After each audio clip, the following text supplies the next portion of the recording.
Mike Gibson, Steve Drozak, coming to you live from AHA 2025, and we're talking about the DASH diet and its potential to lower blood pressure. So, Stephen, talk to us a little bit about what you did and what you found. Yeah, so the DASH diet we know has been very effective in lowering blood pressure among a diverse population of individuals in several trials. And there was greater blood pressure reduction among Black adults in the original DASH and DASH sodium studies. However, both of these trials were conducted in tightly controlled metabolic kitchen-like settings. And there really hadn't been examples of ways to take that dietary pattern and translate it into real world grocery environments. And so the purpose of the Go Fresh trial was to examine a ordering strategy, a grocery ordering strategy that could focus on a distillate of DASH principles to select groceries, deliver them to people's homes at a proportion that was scalable to family size, with a goal of seeing if that could reduce blood pressure. And we focused on Black adults because one, they were had greater effects from the diet and dash sodium, but also there had been good evidence that potassium intake is lower among Black adults. That could be a major driver of some of the disparities in hypertension seen throughout the country. And so that was a major focus is on Black families that lived in urban communities that did not have a lot of access to grocery stores. So traditionally called urban food deserts, now food priority regions. And so we recruited 180 families from these communities throughout Boston and delivered groceries to their home a weekly basis with the assistance of a dietitian and examined blood pressure before and after the intervention period.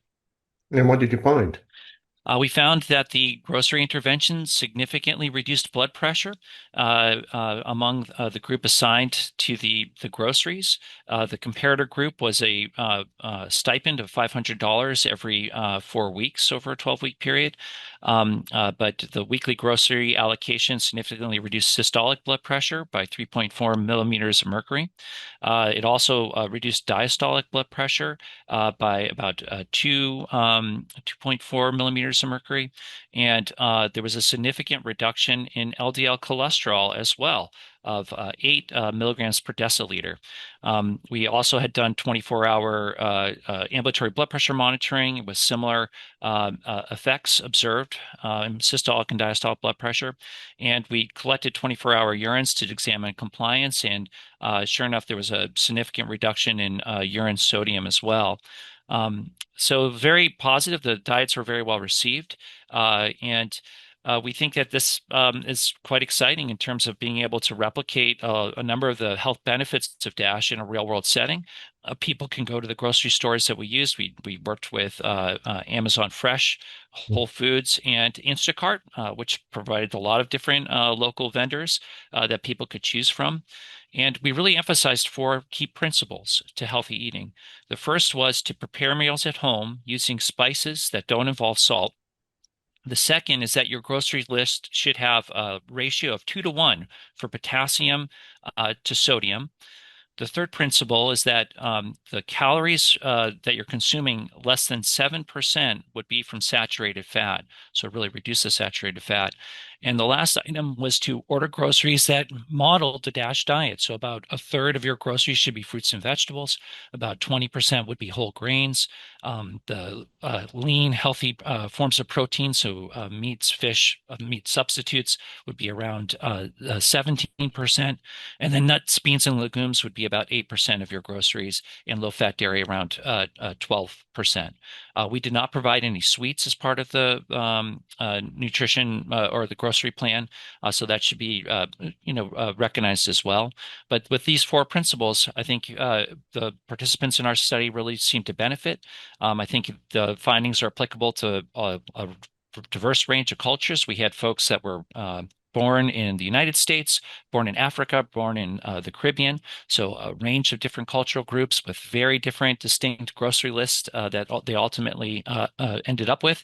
And yet, following these principles, we had very similar findings in the population in terms of cardiometabolic health. So if I wanted my patient to do this, can they go on Amazon and tick off boxes to select things that are consistent with the DASH diet? I mean, how can we implement this, Steve? Yeah, you highlight an excellent point. I think this what we looked at and examined is very amenable to technology solutions, and I think there's a need and an opportunity for tools that could take these principles and have them programmed in to help people achieve the goals that our dietitian was guiding people through. That would make the intervention a lot more cost effective and very scalable. I don't know of any product that quite does that yet. We've been talking with a number of folks locally about maybe developing something along these lines, but I think it's critically needed. And I think this is just the beginning, right? We focused on a group of people with elevated blood pressure and hypertension. There are many other health conditions. So people are interested in diabetes, they're interested in heart failure, interested in chronic kidney disease. We think that establishing more evidence around grocery ordering principles is very amenable to virtual grocery stores and creating these types of tools that can allow people to have a tailored diet specific to their needs and that's concordant with their cultural heritage. Great. Well, Stephen, congratulations.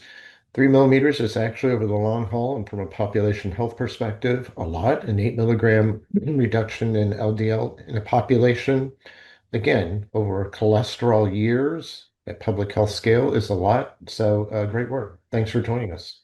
Well, thank you so much for the opportunity to share our work. Thanks. And thank you, everybody, for tuning in from AHA 2025.